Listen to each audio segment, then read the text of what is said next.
Hi, I'm Dr. Avanti Kumar Singh. In over 20 years of practicing both Western medicine and Eastern healing traditions, the most important thing that I've learned is that healing is a journey we take together. So on this podcast, I'll be demystifying Ayurveda and other integrated medicine, showing how these simple, ancient practices are the keys to unlocking a healthy modern life. We are all healing catalysts because healing starts within. It starts with you, and it starts right now. This is a Soulfire production. Episode number 68. Hello, and hello, November. Hi, everyone. And if you're near here, welcome to the Healing Catalyst podcast. I'm your host, Avanti, and I'm so thrilled that you're here, spending part of your day with me listening to this podcast. So here we are, November. And as many of you know, a new month means a new intention on the podcast. So this month, we're going to look at connection with others as medicine. Given that the holiday gatherings and parties and events are in full swing, I thought that exploring connection with others, the different ways that we connect with others and how connection can be healing, how connection is medicine, would be a really helpful intention as we roll on into the holidays. You know, we sort of set the stage last month with an exploration of connection to self, because connecting with others starts with the self. And as I was thinking about all the ways that we connect with other people, I got really excited because the guests that I have this month are absolutely incredible. Not just because I know all of them personally, which I do, which actually blows me away, but also because they're leaders in their fields. And each of them has such a unique perspective that I know you'll love to learn about. To give you a little preview, we'll be talking about connection through music, through gathering, through food, and through story. So make sure you're subscribed so you don't miss a single new episode. And if you've been listening to this podcast for a while and love what you're hearing, I'd love it if you would just take a minute to leave a 5-star review with a few words about how the podcast has helped you. Your reviews are the most important thing that helps this podcast grow and reach more people. There's a link in the show notes to make it really easy for you. And if you take a screenshot of your review and send it to me via direct message on Instagram, I'll send you a signed copy of my book, The Health Catalyst. And nothing would make me happier than sending hundreds of signed copies of my books to all of you, my amazing podcast community. Now let's dive into the first exploration of connection to others through music with my guest, Lora Branch. Lora is currently a senior regional director at Gilead Sciences, and before that, she was the bureau chief for LGBT health and the director of STI/HIV administration at the Chicago Department of Public Health. In addition to being a public health administrator and educator, both nationally and here in Chicago, Lora is also a video producer, podcast host, and a solo artist, seen by many as a pioneer DJ in Chicago's house music scene and one of, if not the first women to grace the decks. Lora has been featured in a number of documentaries, articles, and television specials. She's held residencies in numerous Chicago clubs, has played opening sets for several recording artists, including Lauryn Hill, Arrested Development, Tribe Called Quest, and has co-produced television and film projects such as Kevin's Room, 40th, The Story of Robert's Temple, and the Wrap It Up Chicago series. She currently co-hosts the Vintage House radio program on WNUR in Chicago and is a board member of the Modern Dance Music Research and Archiving Foundation. In our conversation, we dive into Lora's start in the house music scene in Chicago, where she was one of the original DJs at the infamous Warehouse, where house music was born, and where she was spinning with the likes of Steve Silk Hurley, Alan King, Craig Loftus, and Frankie Knuckles, to name a few. We also talk about the magic of house music, what it is, and how it differs from other genres of music, and why it connects people so incredibly deeply, why it has the power to help people heal. You know, I first met Lora almost 30 years ago when I first graduated from college and was working in public health here in Chicago. And she has been a mentor and a dear friend to me ever since. She's had a huge impact on me personally and on my journey as a health professional and educator. And so this is a full circle moment for me to have her as a guest on my podcast. I am so honored to bring you my beautiful conversation with Lora Branch about the power of music for healing and connection to others. Well, Lori, I am so excited to talk to you. It's bright and early on a Monday morning, and you are the first person I get to talk to today. So I'm so excited. Thank you for doing this with me. Hey, thank you for having me. I'm really excited to talk to you. I love your show. Oh, thank you. You're so sweet. I have to say, I've been thinking about you all weekend as I was preparing to do this interview with you. For the audience, you have been a mentor to me since I graduated from college. So we've known each other for almost 30 years, which is Wow. crazy. For background, I remember meeting you. I was doing a training just as I was getting started at Cook County Hospital, running a grant for them as soon as I graduated from college. And this was before I went to medical school. And I remember meeting you at a training, and there was something about you that just pulled me in. And one thing led to another. And the next thing I knew, you were my mentor, and I was doing all these cool, amazing things in Chicago. Like as a young woman going into the health professions in Chicago, you expanded my perspective so much. And I got to do things with you that I don't know that I would have had an opportunity to do if I hadn't met you. So I Wow. don't know. I was just reflecting on that. So thank you for all of that. I mean, I'm so excited to talk to you. That makes my heart grow 2 times bigger today. So listen, we were all trying to make a difference, and you had a deep impact on my life as well. Mm. And I really appreciate our friendship, and I admire what you have done over the years. And if I played any tiny part of it, then boy, am I lucky. Oh, no, you did in more ways than you know. I saw you a few weeks ago for a celebration that you were having with your family, and I was reflecting on how much you have impacted me in ways that I probably have never been able to tell you. So I'm going to tell you all that today Oh, throughout wow. our talk. But I want to get started because as I said, we met when I was working at Cook County Hospital. You were at CDPH, the Chicago Department of Public Health, I think, right? That's where Yes, you I were think so. at that time? Yeah. And you were a community activist in community health, HIV, AIDS education, because this was the early 90s that we're talking about. Yep, yep. And I was running a grant for peer education in HIV and AIDS for Cook County Hospital. And so that's how we got brought together. I know you from that world, Yes. which is really interesting. I know you from your community activist public health world. But you have this whole other world of music and a deep history in the history of Chicago's music scene, which is incredible. Whenever I say that you're one of my mentors, people are like, Lori Branch? She's a mentor. How do you know her? And I'm like, what are you No talking way. about? It's like, oh my God, she's like one of the originals in house music in Chicago. And Wow. I would love to know, like, how did you go from, DJ, music, filmmaking, all this art into community activism in public Yeah. health? Like, Yeah. how did that happen? Well, thank you. And thanks again for having me. The leap was not as strange as it might seem because there were some common elements in my life at the time. So I was, graduating from high school in 1980. It was around the time that a few things were converging. So we had this new music that was coming out called, it wasn't called house music, but it was different than disco. Disco was kind of dying. And there was this new kind of electronic sound that was starting to converge with disco at some of these clubs that were also part of the gay community. So I was kind of finding my identity as a bisexual woman and really wanting to understand myself. I'm like 18 years old and just coming into life. And I found myself in these clubs because that was where you went to meet people. And I was drawn in by the music, and I was really drawn in by the community. Now, these were predominantly gay men. They were mostly older. I was hanging around a bunch of gay guys from high school. We were all trying to sort of figure it out.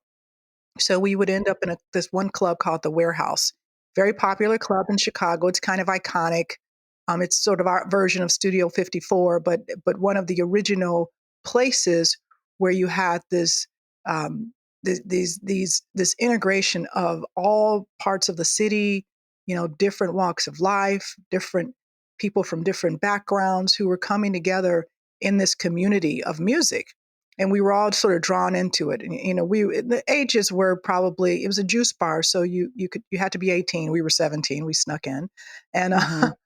you were drawn into this music. There was a whole culture around the gay community that was really attractive. And not only the gay people, there were straight people there. There were blacks, whites, Asian, all kinds of folks came to this venue. And at the same time, I was sort of learning about the impact of health, especially in the early 80s, HIV, on that very community. So while I was doing this, I was beginning my career as I put that in air quotes, as a DJ myself, because we were drawn into the music. I was part of a social club. There weren't any women who were doing DJing, sort of in that early house music scene. And the gentleman whose name is Eric Bradshaw, who was one of my mentors. He was, my age, but just really a brilliant dude. Really encouraged me to translate my love of music into serving people, because I was kind of had that community spirit activist. My father was a minister, my mom's a teacher, and I'm always kind of lecturing everybody. It's like you sort of do something with music. And so I got a DJ mentor, and I learned how to mix records. This was very beginning stages of learning how to blend, how to create a storyline that would go the entire night. And I started DJing, and I was in the gay community. I was in the straight community. I was working with kids. I was working with adults. And so I got exposed to a lot of those different elements very early on that seemed to lead to the public health work that I did later on. I'm Mhm. skipping over a little bit. No, that's amazing because some of the things that I got to do with you were public health education types of events that were centered on music and community and creating community and a safe space for kids to talk about their experiences. And so it's funny because when I was that age, it just was so cool. It was like, oh my God, what a great way to bring people together and talk about these issues and talk about these things.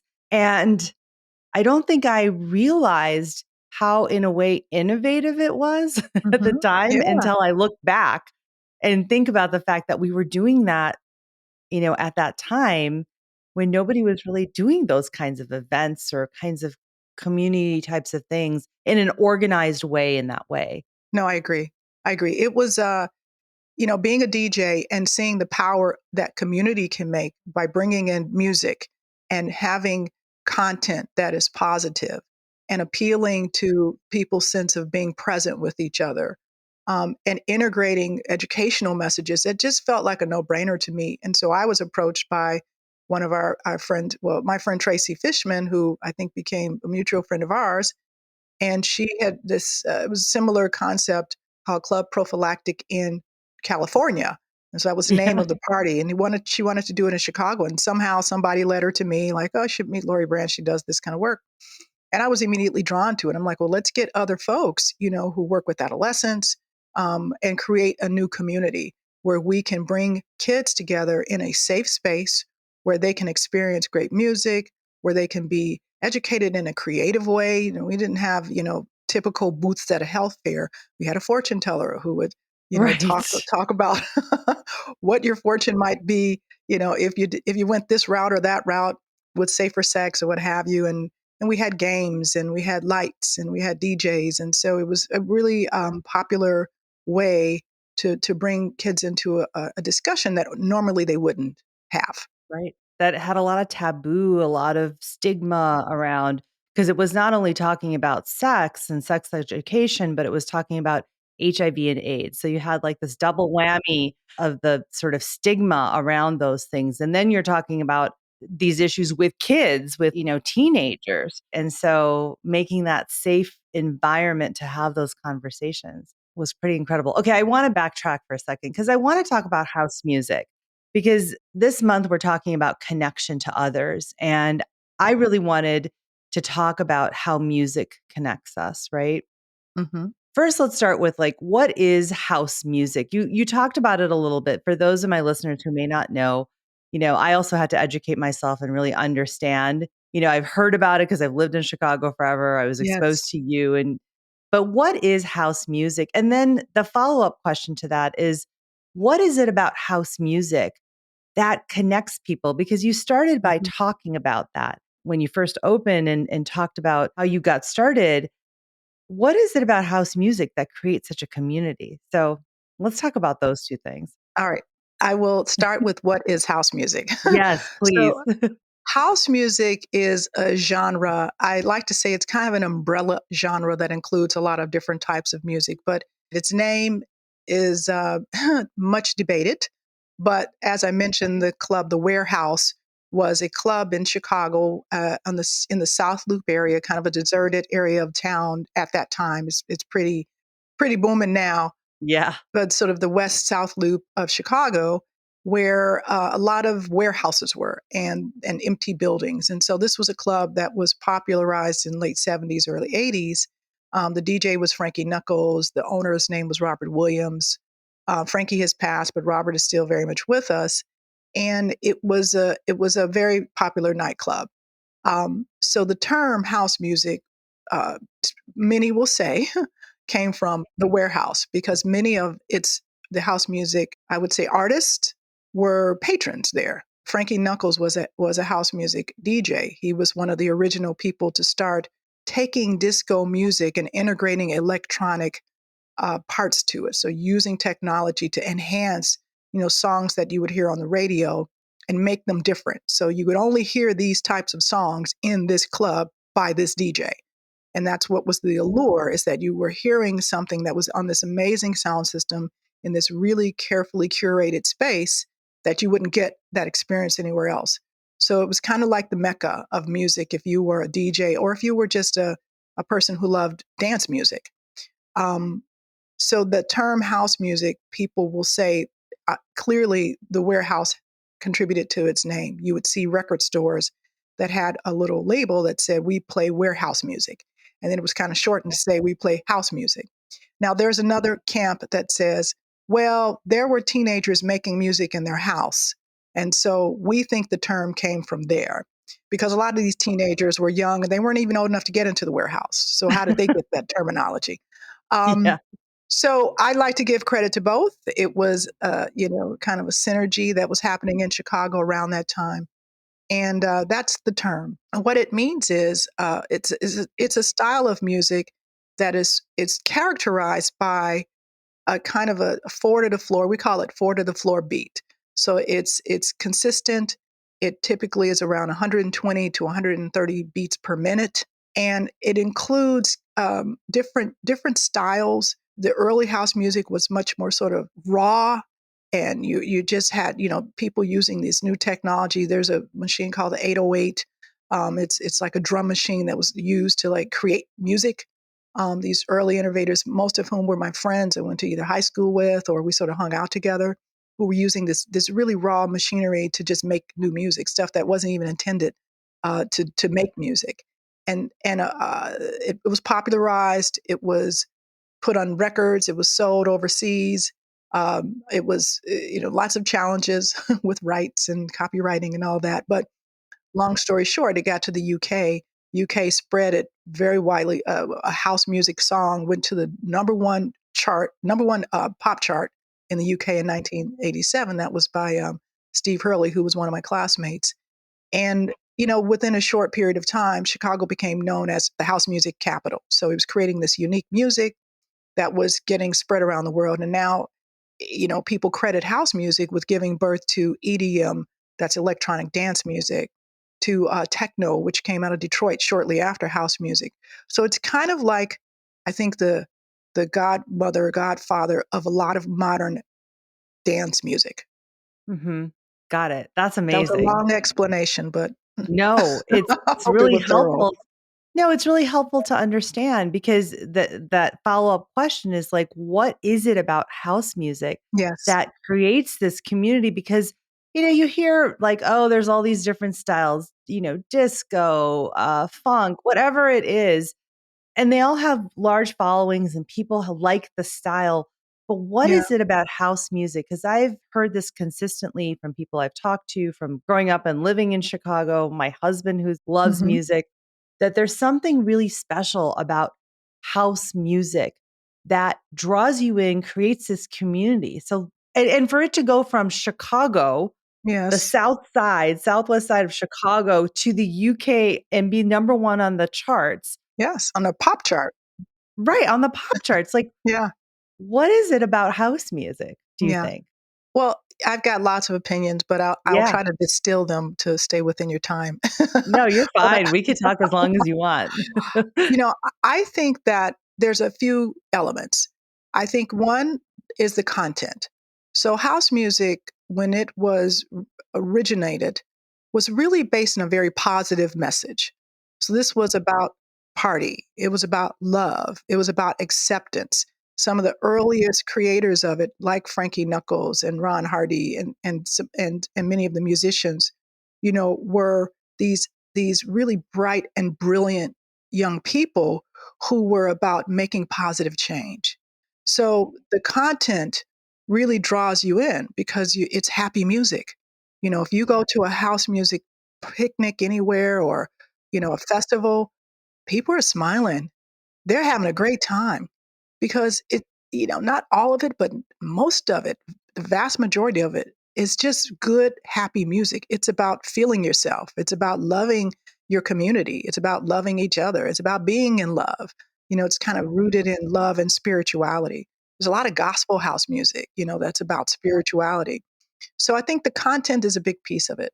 I think the community, as you describe it, is a big piece of it because this was created at a time where you had a very conservative backlash, in the 80s that was happening across the nation.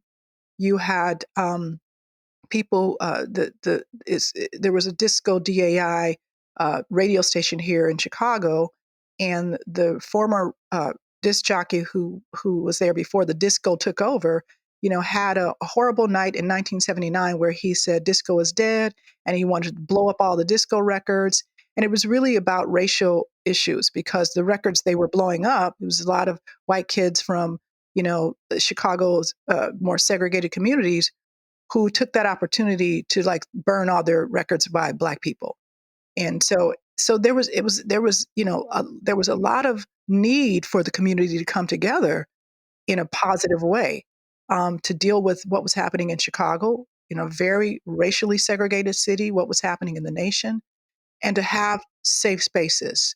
And so you combine that with people who are seeking, community, then you have an instant you know, uh, instant family, so to speak. You'll hear about house music, people saying, that's my family. And these are people you just see once or twice a week. Well, I was a club kid, so I saw them all the time. But, who were your family. You just had this thing in common. And I think the last thing I'll say about it is that it's like chemistry. I guess that's three C's. The chemistry, there's something in you, in house music, and there is Yeah. some research on this that shows that it stimulates parts of your brain. I mean, your dopamine receptors and those parts of your brain that make you feel good. And because it's not, but what differs from house than funk or rock or what have you, is that it's in an environment where there's a through line where a DJ is telling a story from the beginning to the end, or several DJs. That doesn't stop. It doesn't stop. If you go to a house music party, it is 120 to 130 beats per minute all night long. And so people can get into a trance. And there's something that happens where they are so physically present in that moment with that music that it feels spiritual. It feels good. They go home and wake up feeling better the next day. Like it does something, it alters something.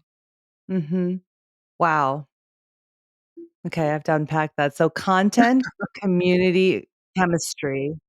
Yeah, I mean, I'm sure it does release all kinds of hormones in your body, and neurotransmitters in your brain, which we know that happens with music anyway. Absolutely. And it's interesting you keep coming back to the beats per minute because there is that research that shows, depending on the rhythm, the beats per minute of the music, it can throw you into different states of Right. awareness of your brain actually starts to synchronize, right, in a Yes. way. And that's kind of what you're talking about. I think so. Some people work to it. I know folks who Well, and it depends on the type of house. So if your audience starts Googling house music, you'll see that there is all kinds of subgenres within the house music genre. And so there's Okay. gospel house, there's soulful house, there's jackin house, there's Afro house, there is, ambient house, there's deep house. So some of those tracks, especially deep house, and more down tempo house, and down tempo I mean like 118, 115, it's not like super slow, can help you focus, can help you concentrate. I Uh-huh. know a lot of people who put it on while they're working. I know that I used to do that when I needed to really focus. It would help me. Mhm. Depending on the tracks. Yeah, there's something about music that is very healing, right? So Yes. you've got this genre of music, this style of music. I don't even know if you call it a style genre because it feels like it's so much more than that, Yeah. actually, Yeah. I think, right? people say, people describe house music in all kinds of ways. You will hear it called a genre because it is a genre. It is something that, artists aspire toward. I want to be part of that genre of house music. I'm making music to be called house music. But it's also, as I mentioned before, it's kind of an umbrella. Like we bring stuff back from before house music was a thing, and we call it house music now. Like some disco tracks, we call them house music. And I think some of that goes back to like the chemistry part. It goes back to the community. These are feel good songs. This is what I grew up with, and I think it's house music. So we kind of adopt other styles of music and put it in there. Right. And so I guess where I was going with this is that like music itself has this ability to connect people. I mean, it could be any Yeah, style, right? But there's absolutely. something magical about house music because I think there is from everything I've heard and the way you're describing it. But what do you think it is about music beyond the chemistry and the biochemistry? Like what is it about music that connects people, do you think? I think it's a common language. I think Mm, we don't have a lot of common languages. We always are looking for how we're different. And there's something about music. I mean, you see it all the time. When people love the same band, when you're in a concert or you're in a car and someone's that's my jam and everyone's like into it. And so it just forces you to like be present. And there's nothing better than just being in a moment. And when you're in a moment with other people, it just it's that much better. It enhances life. That's why people are drawn to music in crowds together because there's the synergy that happens that does not occur when you're alone. Although that's great. I mean, hey, I scream to the top of my lungs. I sing in the car. I sing in the shower. I love doing it alone. It's a different thing when you're with other people. yes, there's a different energy. There's something that happens. It's Hmm. energetic actually in this Hmm. strange but magical way. My sister actually was just at a K-pop concert in New York City with her Oh, fun. 12-year-old daughter and her friend, and she's like, "Oh my gosh." But K-pop is such an interesting phenomenon. Mhm. I mean, most Americans, I mean, it's huge in the US and actually all over the world, where Yes. nobody even understands the language of what they're singing. And there are stadiums filled in the United States with kids and Yeah. teenagers and adults who love K-pop, Yeah. My daughter does too. right? I don't know what they're saying, and we're just jamming. Right. Exactly. So Yeah, it's like there's a language beyond the spoken language is what you're getting at, right? absolutely. It is. It is Yeah. a language that is not about words. It is, and it maybe we on a deeper level understand what people are saying, even when they're not speaking the language that we know. Maybe that's happening. But I think it's the music in and of itself is a language that is universal. It does not matter where you come from. It doesn't matter where you've been. There are songs that speak to our souls directly. And when our souls connect to other people, when that same music is connecting to someone else's soul, your soul connected to that individual. I mean, there are people who I love in the house music community who I have never had to my home. I've never I don't know them outside of that, but when I see them, I feel like a soulful connection and a deep connection to this human being Mhm. Because of the music. because of the music, because of what we shared over these years. Yeah. Mhm.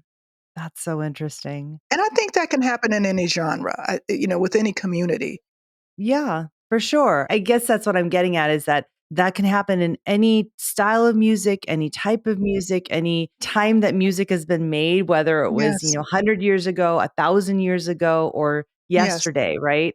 There Hmm. is something about that language of music that you're getting at that Right.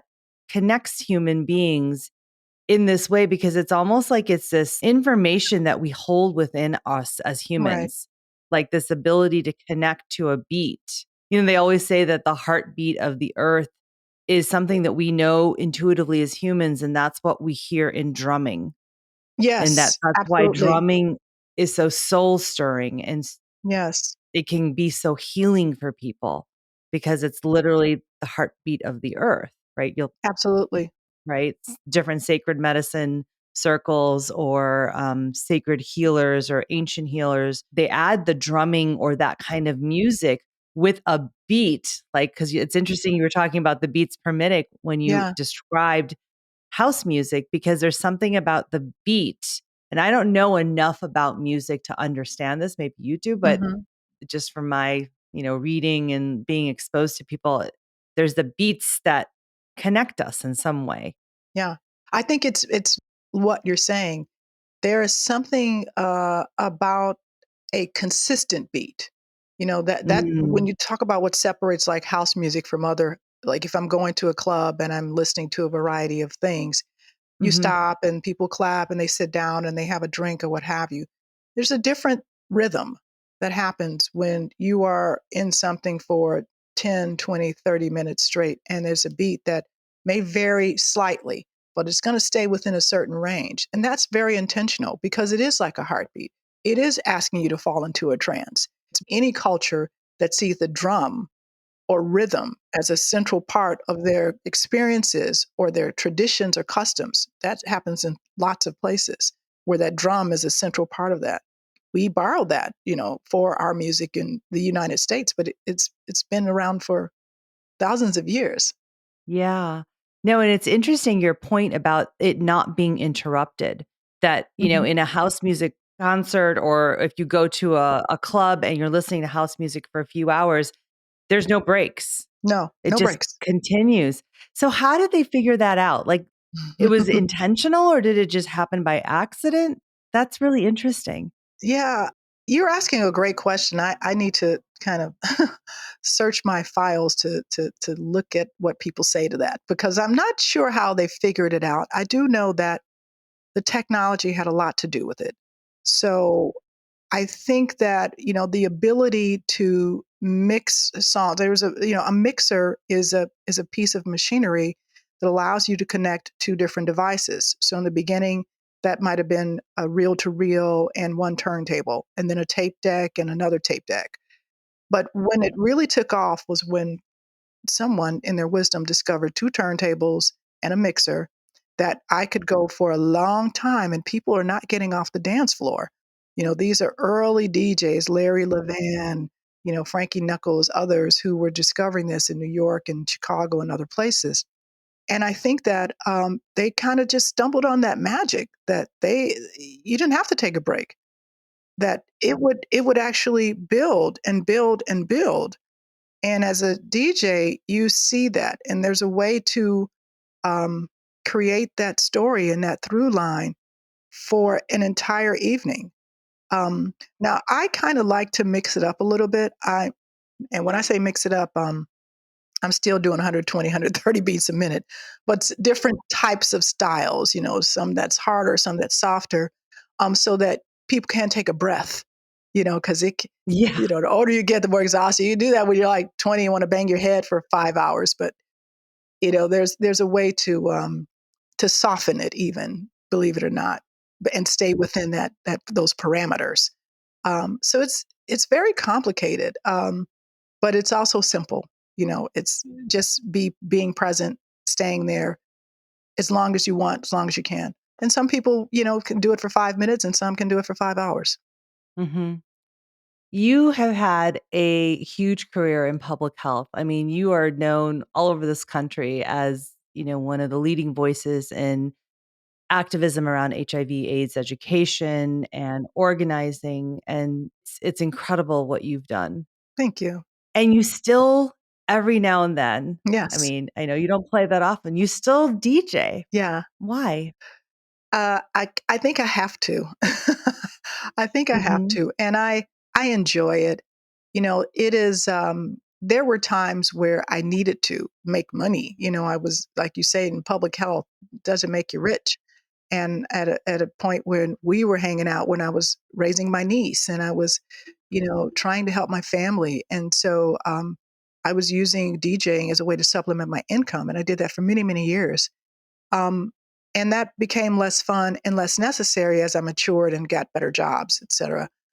But I still feel that it was necessary for me as an artistic outlet because I see it as artistry, that I think about this. I think about people. I think about an environment.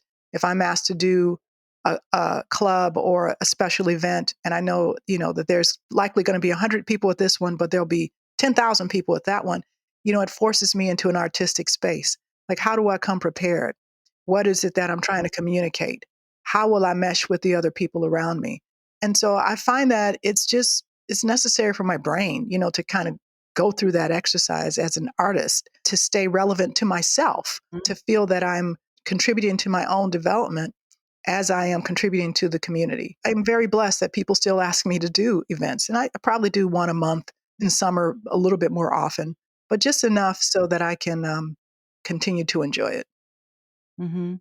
And so what's, so interesting about that is that you said that it takes so much preparation because 'cause you're really thinking really Mhm. thoughtfully about how are you connecting the through line in the music, Yeah, right? You talked about creating a story, that's what the house music DJs do, is that there's like a story you're creating, and absolutely. how are you creating a place of connection for all the people who come to listen to you?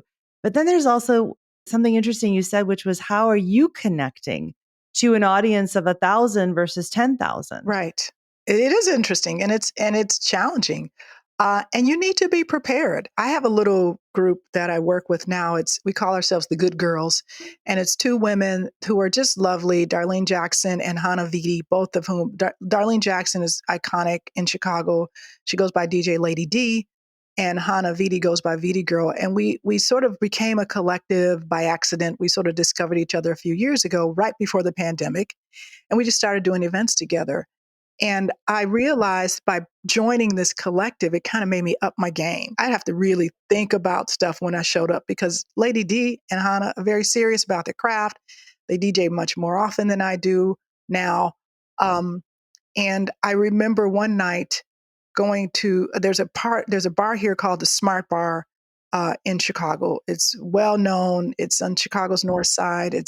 It gets pretty crowded. Lots of concerts there. Prince performed at Metro, which is upstairs, so it's pretty big deal. And I was going to play that night with another iconic DJ. Her name is Honey Dijon, and she's internationally known, but she's also a friend who I've known, since she was very young. And I felt a bit pressured. And my friend Hannah, who's in my DJ collective, she's like, "So, how are you going to prepare for this?" I'm like, "You're right. I really do. I need to. I need to do my homework." So, it forced me to really think about every element. What is it like to play with Darlene, who was playing that night? What is it like to play with? How am I going to distinguish some? How do I elevate the next person who's coming behind me? How do I and how do I make my own mark so that people are enjoying it? So how to differentiate myself from the other DJ, but connect to these. It's just a lot of work, and I don't know that club goers can appreciate that. But DJs put a lot of research into what they're doing if they are good at it, and I hope to say that most of the time I am. So, and that night, I really had a wonderful time because of what Hannah said to me. She's like, "How are you going to prepare for it?" And I was like, "I really need to think seriously about this one." Um, and it was an amazing experience. And not only I had a great set, and my set was about 2 hours, and people really loved it, and I got a lot of new fans. but I just enjoyed myself so much, and I was so thankful for the experience. Like, it's so nice to just wake up and just feel like refreshed and energized by an experience that you helped create. It's there's nothing like that. I know a lot of performers feel that way. I wasn't exhausted. I felt energized and exhilarated, and like I need to do more of that. Hmm.